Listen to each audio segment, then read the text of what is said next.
5 years in the annual conference of the Center for Ethics and Culture. Perhaps need no introduction to our guest today because he has been here for each one, if I'm not mistaken. This one. Did you miss one? I don't know. That's our loss. It's my loss. I made all of these. It's the spring one. I missed one. He's also regularly been in spring conferences on medical ethics as well. Professor Engelhardt, of course, is a figure who, in the field of medical ethics, really does need no introduction, given his publications and record, his lectures worldwide. His books on bioethics have been published in at least a half a dozen languages and many editions and serve as standard works in the field. Professor Engelhardt has a dual appointment both at Baylor University, where he's Baylor College of Medicine. Baylor College of Medicine. He divorced from Baylor University in 1969. Thank you. No disparagement, no. No, neutral about it. In addition to the Baylor College of Medicine, where he is the professor emeritus, he also continues to be a professor in the Department of Philosophy at Rice University. He is a member of the Center for Medical Ethics and Health Policy, the editor of the Journal of Medicine and Philosophy, and if I were to continue down the long list of volumes he has edited, authored, co-authored, the over 200 articles that he's authored, then I would use up all of the time, which would be much better spent listening, in fact, today to his presentation entitled Beyond the Rights of Children, the Family Critically Re-Examined. So without taking more time from Professor Engelhardt, I'll turn the floor over to him, and we will have some more time afterwards for questions and discussion. Well, let me thank you very much for the generous introduction, and to put a footnote to that divorce, which some saw as being a bit contested. Baylor University had asked Baylor College of Medicine to do two things, one that was difficult and the other impossible.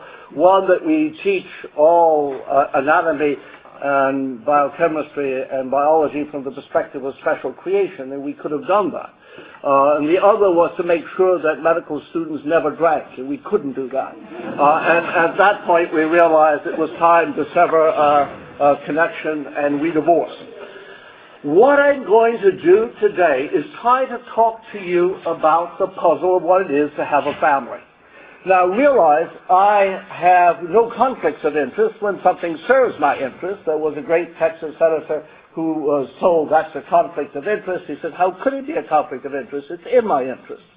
I will be putting together in the next couple of years a special issue for two journals that I edit, Christian Bioethics and the Journal of Medicine and Philosophy, all of which I'm ready to give subscriptions to. Corinna, wave your hand.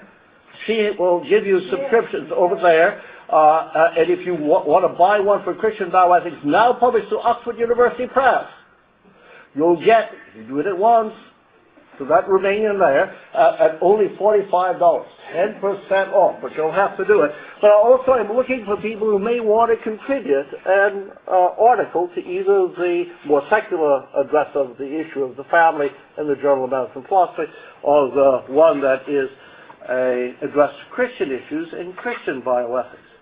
What I'm going to do today also has another point that supports me. I have become part of a group of people in Hong Kong Baptist University. I'm not a Baptist. In the South, you could say, you can always tell that you're an Orthodox Christian in the South when you tell people I go to St. John the Baptist Church, and they say, is that Southern Baptist or is it American Baptist? Hong Kong Baptist is American Baptist. And what's going on there is an attempt to think through what the family is, against the danger and threats of human rights language, the Convention on the Rights of Children, and to be able, from their perspective, which is Baptist and Confucian, talking with an Orthodox, how to think about the family. Now, what I'm going to do today is to give another very boring presentation. What I'm going to do is map out 3.5 different ways to look at the family. So what you're going to get is a geography of understandings of the family. So I'm not going to, it'll be clear which view you should take, and if I haven't been sufficiently editorial along the way, I'll make sure through the questions and answers to direct you. But I am going to go through 3 ways to look at the family. One as a social biological unit. Anybody who grows up on a farm knows that males and females get together, some of them bond over time, some don't. With humans too, there's a social biological unit, and that's one way people talk about the family, and that way of talking about the family has itself become controversial. And I'll try to sketch that out. The second is what one might call a categorical account, namely that the family constitutes a category of social reality. That it is a reality that cannot be reduced to the interests and concerns and the good of its members, but possesses an integrity of its own. If you, let's say, came from Washington County in Texas, one might look at Texas as a metaphysical entity. That the power and authority of Texas could not be reduced to any of its members. That it is there and has a sovereignty over against less developed countries such as Oklahoma and Louisiana, and one would look at what we did within Texas, even if Oklahomans and Louisianans, perverse in their vision, thought it to be unjust, unfeeling, and violative of human dignity. There would be a threshold that we would have to meet before even the most generous just war theorists would say they would have a jus ad bellum against it. You can do lots of really bizarre things with your citizens before someone comes in to invade.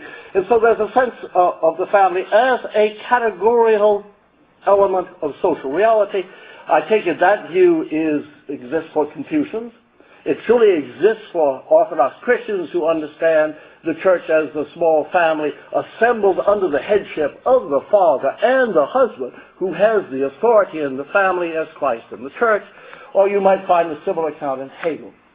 The last is a social constructivist account. It was social biological. The second was a social categorial, that is an ontological categorial, and the third is a social constructivist. And here it's going to get complicated. There are two varieties of the social constructivist view. One is the liberal one.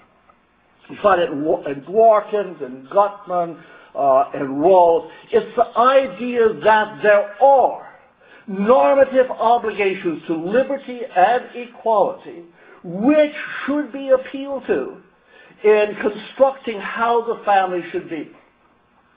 This appeal to liberty is not appeal to freedom, because the people are held not to be able to alienate their freedom and become happy members of a heterosexist, patriarchal, chauvinist family. So you'll see in Rawls, Gutman, and Dworkin an appeal to liberty, but it's not freedom. I mean, you've got to be free like Rawls, Dworkin, and Gutman want you to be free. So I will refer to that as the first variety of third variety. It does get complicated and boring like a philosophy lecture, namely the liberal social constructivist account.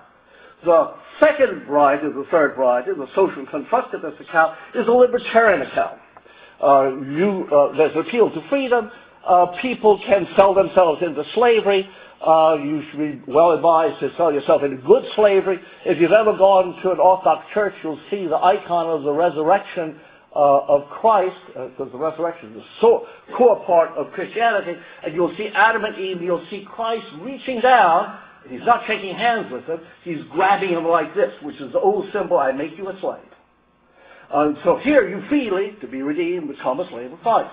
And so you can sell your freedom. And so the old Christian view is nothing better to sell your freedom than to sell it to the Lord of the universe, because that plantation works well. Okay, everybody got the 3 points. There's a social biological, there's a social ontological categorical account, and then there's social constructivist, one liberal and one libertarian. Okay, I'm going to do what my wife tells me I should never do, and in public, I'm going to read a paper, more or less. The family is not only a challenge to define, it is an occasion for moral dispute. Of course, it is a challenge to define because of the moral dispute it occasions. The family brings with it controversy regarding the nature of marriage, along with the proper relations of parents to their children and of children to their parents. To appreciate adequately the controversies regarding the nature of the family, For example, is it built around the long-term union of a man or woman and of parental authority, as in pediatric decision-making? One must distinguish among three accounts through which one might understand the status and moral significance of the family. The first sense of the family can be characterized as the social biological account of the family. The second as the categorical account of the family, and the third as the liberal or social constructivist account of the family. Two quite different accounts of this last view of the family are offered, one liberal and the other libertarian.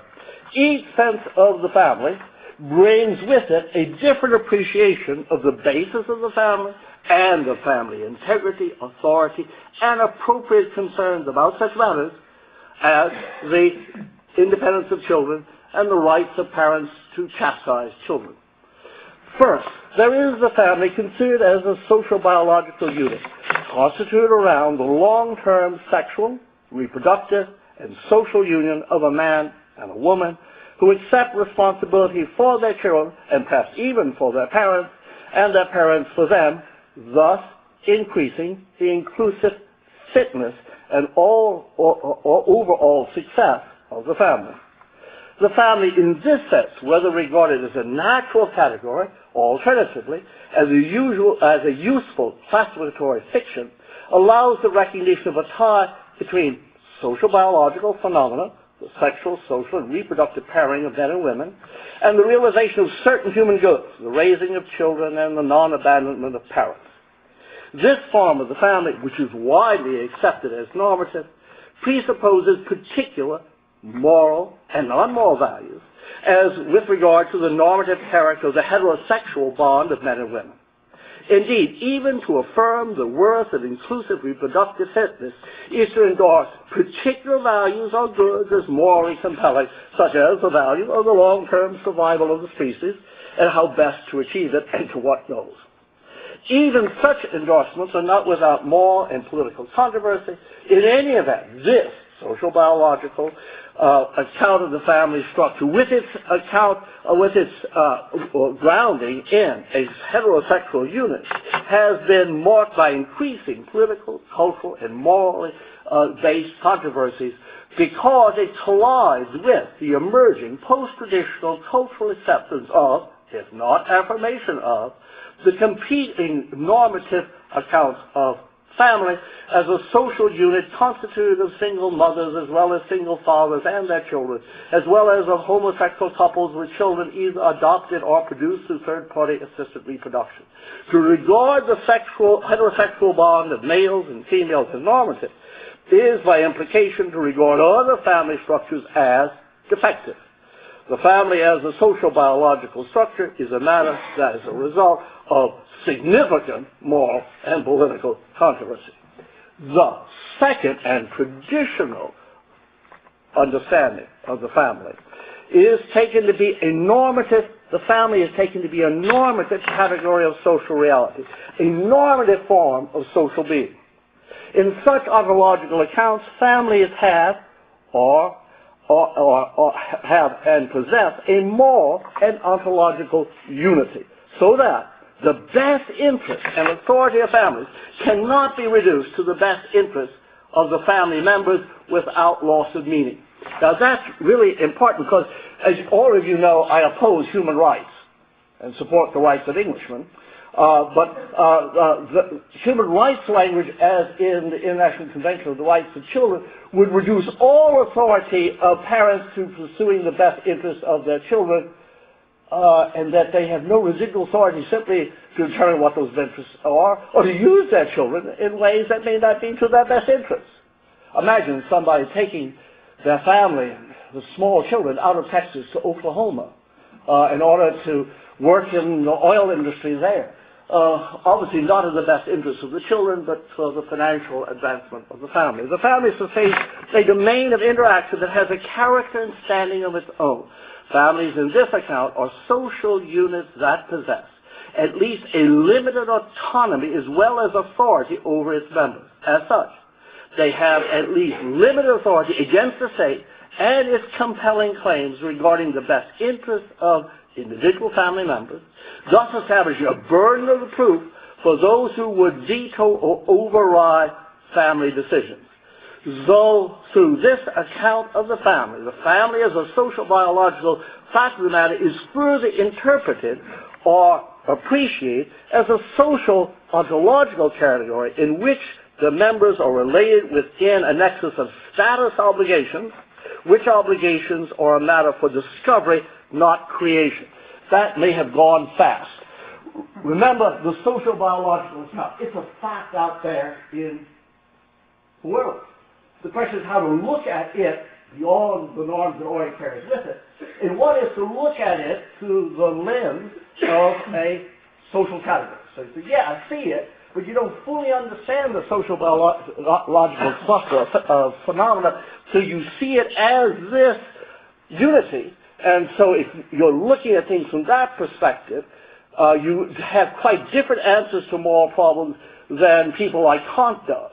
Kant asks, my gosh, everyone who has a kid uses the kid as a means because no kid ever consents to being conceived and born. And therefore you owe damages to the child. This is Kant's argument in Rexler. A social categorical view, when the child said, I never consented to this, you say, why should you? You have obligations here as a child, and I don't care whether you consented. And if you talk that way one more time, I'll whoop you by the side of your mouth. Okay, that social categorical view, people have status obligations, and those status obligations exist for being there. Now, countries come and go. My family's been in Texas since 1834. Each new country comes in and says you've got all kinds of obligations just by now having a new passport. It's kind of like that. So whatever plausibility you give to America, coming out of my family ranch, it was there before it was there, saying you now got American obligations, it's like being in a family. You just find yourself there. The family in this account is a relatively non-negotiable social structure. Its general contours are discovered, not created. It exists as a normative, categorical possibility, which in different instances is more or less fully but efficiently realized. In this account, a widow with her children presents a deficient instance of a family. Among other things, the family in this traditional sense endorses the normative authority of a stable, reproductive social unity of man, woman, and their children. In this account, the human and or personal dignity or standing of the members of the family are in great measure first and foremost, or at least fully realized in and through the family. This account presents the family as an ontological category in which children discover themselves within a social unity sustained by a web of pre-existing moral responsibilities. Such accounts of the family are presupposed in various fashions by traditional Christians and by Confucian portrayals of the family, as well as the famous portrayal given by Hegel. These accounts endorse sex and age-specific categories of authority and roles. They are thus, inter alia, gender essentialists. That is, men and women are treated as ontologically distinct and bearers of different obligations. Importantly, these accounts affirm what can be termed a familism. The term familism is being introduced by a number of theorists now in China when they translate their work into English, because they see the collapse of families in the West and they don't want to end up as bad as we are. So they're contrasting the notion of familism over against individualism. Individualism, you're out all by yourself. Familism, you're in a family. Okay. So that's a neologism that's been around now for about maybe 10, 15 years, coming from Chinese scholars. In part, they, the Confucians, endorse a familism, the moral priority of relations within the family, and the authority of the family over and against an individualism that would approach individuals as isolated sources of authority, as, for example, in medical decision-making. In particular, children are never considered merely as isolated individuals, but they are appreciated in terms of their place within a family. A good portion of this cluster of accounts will be suspicious of any arrangement for pediatric decision-making that as a norm presumptively considers the child apart from the family, so as to encourage the child's independent medical decision-making or participation rights, such as, for example, occurs with the provision of contraceptives to and the sexual education of children regarding sexual relations absent the permission of the family. One might consider the British case of Glick versus Norfolk and Whitbeck Area Health Authority way back in 1986, which Lord Lords ruled against a mother who did not want her 15-year-old daughter to receive sex and contraceptive education from the local National Health Service physicians. In this account, which would reject such intrusions, children are not just acknowledged as unequal to their parents in their obligations, experiential resources, and moral authorities, but also is bound by obligations to which they have never and need not ever consent.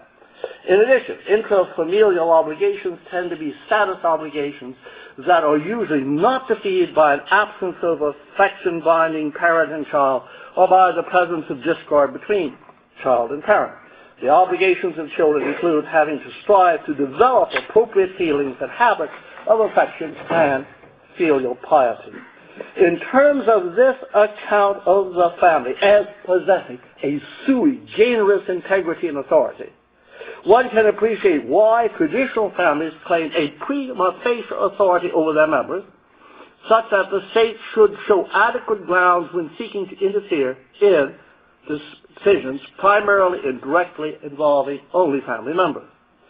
It is this state that bears the state that bears the moral onus probandi, and that should bear the legal onus probandi regarding interventions into family life and parental decision-making, rather than the family needing to bear the burden of proof in showing that they are not acting in abusive or improper ways.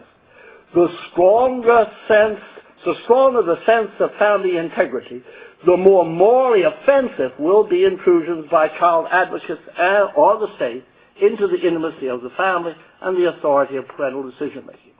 It is ironic that such intrusive practices tend to exist primarily when the production of children for the future has dropped below replacement levels. People begin really to worry about how parents do things with children when parents are no longer producing many children. It's a very interesting phenomenon about which Philip Waldman has written. In familist accounts of parental authority, the family's presumptive, original, albeit limited sovereignty over its members is grounded not merely in considerations of subsidiarity, that is, in the family generally being the most efficient level at which to realize certain social and or moral goods, such as the realization of the best interests of the family, nor simply in the consent of its members, but in the nature of the family as an authoritative social unit sui generis. Notice that was an aside against subsidiarity. Subsidiarity says you get to be a family only if the state can do a better job. Not because you have authority to do it anyway. Imagine Texas. We don't administer what we do in Texas out of a notion of subsidiarity, that it's better that we do local things locally. We got the sovereignty. We created the federal government. It didn't create us. It didn't create a kind of a bastard child. But anyway, but the idea is not one of subsidiarity at all, but of where authority resides. And this account of the family sees the family having authority, not out of subsidiarity, but out of its very nature. Now, over against the first account of the family, which identifies either a natural or instrumentally useful social biological category, which may also be normatively affirmed by reference to the affirmation of species survival, and this second account of the family as an ontological category of social reality, in which the primary web of familial authority and obligations is to be discovered rather than created through the mutual agreement among equals, there is a third account of the family. You've made it through two accounts. Take a deep breath. One more account is coming, but it's bifurcated, remember, into the liberal and the libertarian version.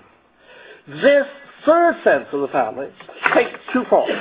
One, liberal, grounded in the value of liberty, and the other libertarian, grounded in the right-making character of mere permission. The latter can have important, that is the libertarian, resemblances with the second categorical traditional appreciation of the family. As when you sell yourself as a slave to Christ as the icon, you're giving up freedom. In the liberal form, the family is grounded in interest in liberty, usually nested in concerns for equality and the affirmation of open possibilities for the flourishing of all family members. The affirmation of liberty as a value leads to pursuing, as far as possible, the free and unemancipated consent of those who collaborate in forming the unity of the family. This first form of this third sense of the family, as a unity created through the consent of its participants, is usually shaped by the interests, values, and goals of a liberty and equality-oriented social structure, which structure is taken to be the higher and reforming truth of the first sense of the family as a basic social biological unit.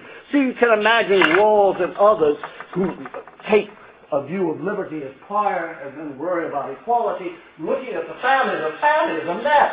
I mean, from that point of view, there's nothing more that is an enemy of fair equality of opportunity than families. Because if you have a family, you give preference to your own kids first.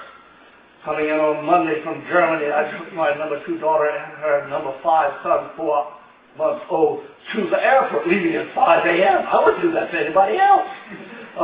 One has in the family every interest to undermine fair equality of opportunity so your kids and grandkids do better. Fitkin and others understood that, Rawls understood that, Dworkin understood it. So one has, when one goes and looks from third account, first variety, at the social biological character of families, they see all kinds of terrible heterosexual male chauvinist structures that need to be reformed, as Rawls himself, picking up Mill of John Stuart Mill of Unpleasant Memory, also wants to reform. So we see a perspective that's used then to revise what we find in the first form. The first form of the third sense of the family, the liberal account, is usually advanced in critical opposition to the first and second accounts of the family. Although the family is one of the major, and is recognized in addition, as one of the major stumbling blocks to fair equality of opportunity. The liberal understanding regards the family not as merely or primarily a social, biological, or ontological, metaphysical fact, but as an artificial social unit shaped by and through the concerns for liberty, and whose structure as well has those lines of authority and obligation that are constituted through and are open to by reform, by reference to the importance of liberty and equality. So liberty and equality reconstructs the family, which is a place that liberty and equality rarely exist. Although actual consent is accented in the Rawls or Dworkin or Gutman view, although actual consent is accented in the liberal variety of this count, the commitments to liberty are generally treated as inalienable and unwaverable. You've got to be free whether you want to or not. The only member of my family who speaks French well, at the age of 18, joined the French Foreign Legion. Probably was not in his best interest. When you sell yourself to the French Foreign Legion, you're owned by the President of France. So you give up your freedom for other things. A very non-Rawlsian state of affairs. That Rawls would not want you ever to do in general, and within families in particular. That is, families are not held to be able legitimately, that is, family members, to be set aside their freedom by actual free choice of the members of the family. Actual free choices made against the grain of the particular normative account of liberty and equality tend to be treated as the work of a false consciousness. The integrity, authority, and legitimacy of the family in this account are derived primarily from the rationally reconstructed consent of its members that affirms the best interests of family members in the realization of their liberty and usually also their equality. Think about Rawls. Remember, who here has sullied their mind by reading Rawls? So on. Set up in public. Who's heard the name John Rawls? Okay, so at least. Okay, John Rawls asked one to fictively construct a society so you'd accept to live wherever you found yourself in it. And then he just belatedly recognizes, well, he does hide one issue. What values will you have when making the contract? Because if you just pick up 4 values, liberty, equality, prosperity, and security, if you are in Boston, Massachusetts, you put liberty and equality at the top and you end up something like People's Republic of Massachusetts. And if you put security and prosperity at the top, you end up with something like Singapore.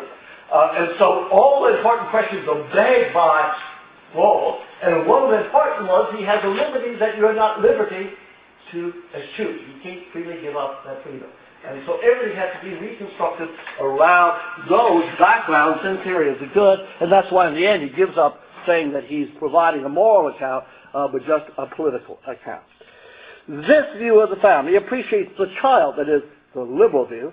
This view of the family appreciates the child as within and under familial or parental authority for pediatric decision-making only insofar as and only for as long as the parents act as reliable trustees of the child's best interests, including the child's liberty interests, and as long as the child has not become a mature minor, an individual able to choose effectively on his own and to exercise his own participation rights, within limits that would assure that the liberty and equality interests of the child, as well as other care interests of the child, are not alienated by the child.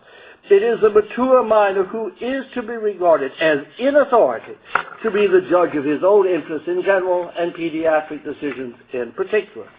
This approach to the family tends to affirm the Convention on the Rights of the Children of the Child, which seeks to regard children as individuals whose best interests are to be understood outside the family's view of best interests, who, as far as possible, should be regarded independent, autonomous agents who are in authority over themselves apart from the family. For example, the Convention places centrally, quote, the best interest of the child, Article 3. It does so without sufficiently addressing 3 questions which make the rest of the Convention, as Mark Cherry pointed out earlier this morning, strategically obscure. The question is, who decides what the child's best interests are? By whose standards are the child's best interests to be determined, and in particular circumstances, and perhaps most importantly, what authority, if any, do parents have over their children that is not fully reducible to concerns with best interests? That is, our parents are in important ways in authority over their children, independently of concerns for the best interests of their children. To make sense of what is at stake in determining the moral status of the family, one needs to take seriously the moral diversity that defines the human condition, rendering the status of the family controversial.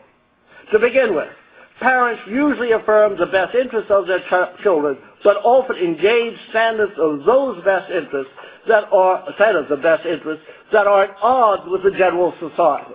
Like my grandson, when he got to be 10, I got him his first gun. I mean, a boy without a gun is not going to be educated right. Unfortunately, there are people in the United States who don't see that. This occurs, for example, when parents wish to bring their children to embrace and maintain particular ideological and religious views concerning human flourishing and of the child's best interest, which a society's dominant ideological views reject. One might think of such issues as the involvement of parents in decisions regarding the provision of information concerning contraception as well as the provision of abortion, that state are areas of medical intervention that are closely tied to matters of moral lifestyle and thus raise character of the scope and force of the so-called participation and expression rights of children in medical decision-making. Article 12.1 of the Convention on the Rights of Children puts it, quote, state parties shall assure to the child who is capable of forming his or her own views the right to express those views freely in all matters affecting the child. No more, shut up, kid, I've heard enough. The views of the child being given a due weight in accordance with the age and maturity of the child. In addition, Article 13 states, the child shall have the right to freedom of expression. This right shall include freedom to seek, receive, and impart information, ideas of all kinds. These purported rights are thus far from uncontroversial. Consider, for example, parents who worry about the access of their teenagers to pornography on the web, which really seems to be protected by that article, or who wish to direct the sex education of the children. In these areas, many such parents would strongly disagree with the view that teenagers should be the final arbiters of choices in this area. In the context of pediatric decision-making, this liberal account accents the participation rights of the child so that it brings into question the putative authority of parents over children, insofar as that authority is not reducible to the pursuit of the best interests of the child, appreciated in terms of liberty interest and the maintenance for the child of an openness to religiously and ideologically unconstrained future. I'm sure people in Washington County and Comal County try to tell their kids the last thing you ever want to do is grow up in Oklahoma. Those are bad people. You want to close any future contemplation of their mature projects of life from ever considering living in Oklahoma. And that's good. And the idea of closing, we do that in all educational children. We say, that's just a terrible. Think about how the people live in Louisiana. Let me show you pictures. What you're trying to do is the very opposite of leave the child with an openness to the future, if that openness were to include Oklahoma and Louisiana. And that's what in all areas of such instruction, the convention was to proscribe. Because this third genre of accounts of the family is suspicious of any authority of parents over children that is not clearly fiduciary and affirmative of the child's liberty interest. This liberty and equality-based account of children tends as well to invite the state to reform parent-child relationships incompatible with the liberty and equality of children, and so as to augment the participation rights of children in pediatric decision-making. The authority of the parents is not so what happens is, obviously what is going on is an attempt to reduce all rights of parents to the best interest of the child as defined by the state. The liberal account of the family has been underscored by some feminists, heterosexual activists, and other supporters of various post-traditional moral and cultural understandings who seek to liberate the family from social-biological constraints, patriarchal structures, and the confines of traditional, moral, social, and religious norms, towards the end of empowering the child, in alia, as an effective moral agent in medical decision-making as soon and as far as possible. The commitments to liberty and equality at the root of this concept of the family offer a moral perspective meant to bring the surge structures of biology and the illiberal social constraints of tradition into conformity with the unmanipulated choices of free and equal men and women. It supports attempts to recast the family from a taken-for-granted social-biological structure into a consensual social unity within which adult members can be of equal authority and, as far as possible, interchangeable, and in which children should be morally and legally independent as soon as possible, so as to realize their liberty and equality interests as soon as feasible. The moral view underlying the sense of the family gives accent to liberation from the third and arbitrary hand of the past, which is construed not just as a cultural past, but as a biological evolutionary past as well. This third count, drawing on moral visions framed during the Enlightenment, forms the basis of a liberal construal of the family which supports a child liberationist agenda that would affirm strategies that aid children to form their own views and to act on them independently of the family. Now you're up to almost at the end. You survive. We're at the second half of the third view. Both are social constructivist. The first is liberal. The second is libertarian, before going off, realize again the problem with the liberal view is it has to find out which ranking of values is normative. And we don't share a morality. I mean, if anything is clear, we share no common morality. Some people like public executions, others don't. We are divided by different views about when it is forbidden, licit, or obligatory to have sex, take people's money, or take their lives. Okay. Strong accounts of family authority and the autonomy of the family are usually grounded in a recognition of the family as a social ontological category. However, a strong account of the family authority can also be developed on the basis of a second form of the third view of the family, the social constructivist, by reference to an appeal to libertarian considerations that ground the authority of the family in the actual, non-rationally reconstructed consent of the family members to a non-liberal family structure. In other words, being a kid is like finding yourself born into the French Foreign Legion, to which you progressively consent. This liberal accent is especially salient in the face of moral pluralism, where there is substantive moral diversity. The key source of general moral authority among moral strangers is, by default, the consent of those individuals who wish to collaborate. The result of this state of affairs is that individual permission, or real autonomous choice, becomes prominent. But it also follows that, and so far as persons remain members of the family, they give legitimacy to the authority of the family. That is, members of the family de facto consent to the family's authority by remaining within the family. In such an account of the family, of the child, by remaining within the family and not seeking exit from the family, voluntarily places itself, the child places itself in and under the authority of the family. That's like the argument that I should have some loyalty to the United States. My family was there before the United States had come and go. I told them, love me or leave me, but they tell me, if you stay here, read law, you're tacitly agreeing to be here. What force that argument has for you all being American citizens just by being born here and never actually having consented like one would usually consent to medical treatment, just being there works for the family as well. The longer the child stays there, the more the child has consented. So really, the more autonomous the child becomes, the less free it becomes, because it has ever clearer insight that it was joining the family foreign legion or domestic legion. In proportion as the child, through its growing autonomy, ever more grows in autonomy, maturity, and decisional capacity, its consent to the family's authority also grows in its authorizing and binding force. There is both a progressive growth in and alienation of autonomy to the family.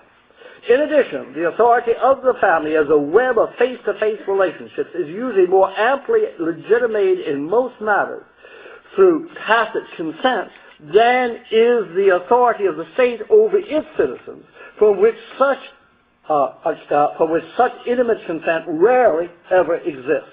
Or to rephrase the matter, the consent of a person to remain a member of a particular family with its particular view of family sovereignty is more amply demonstrable than the consent of citizens to be under the authority of a particular state. Among other things, it's usually much easier to exit one's family and to live on one's own apart from one's family than to exit one's state and gain citizenship in another state. In the case of either a traditional categorical account of the family or a libertarian account of the family possesses both autonomy and a presumptive authority over and against the state. Has everyone seen what has happened? I went through three views of the family. The first view of the family is I'm just walking through the world looking at a biological phenomenon. There's a social biological phenomenon that men and women produce stable relationships, they produce children, and insofar as one sees it in even a sparse fashion as a normative relationship, one has come to identify either as a natural or convenient way of regarding reality a social biological account of the family. There are norms there because it privileges a heterosexist account of the family, and it is self-controversial. The second view is the view that is embraced in the social, ontological, or categorical account of the family, where the family is a structure that already exists into which members have to fit.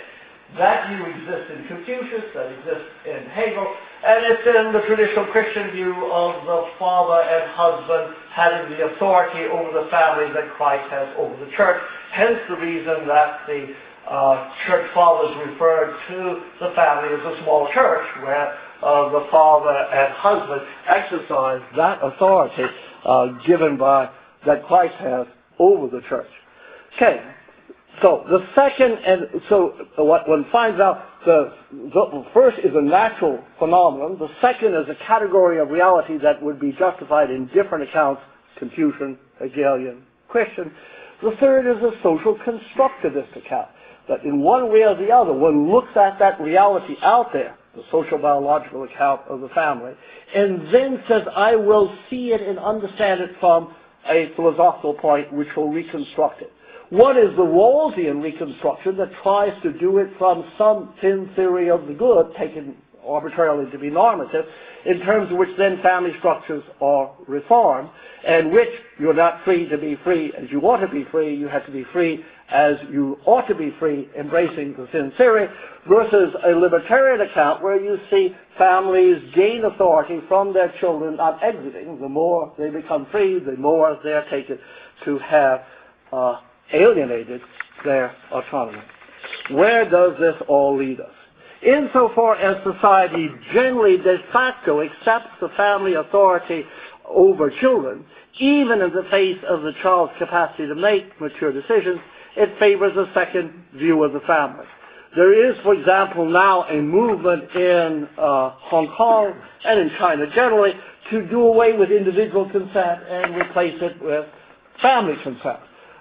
Seeing that the most endangered entity in the world seems to be families, and so in Hong Kong, the hope is not to get consent anymore from patients, but from family members. Deconstruct the notion that the patient should never be an authority, see the person as a member of a family is bad enough to be sick, but then you have to consent to all the stuff that's being happening to you.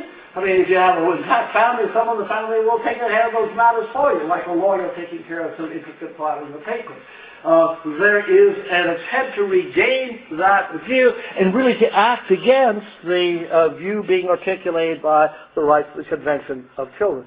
It's also interesting to notice that if one sees how authority still of parents function in actual states of the United States, the authority goes way beyond that of simply acting in the best interest of the child, but doing those things to children that parents have always done to children.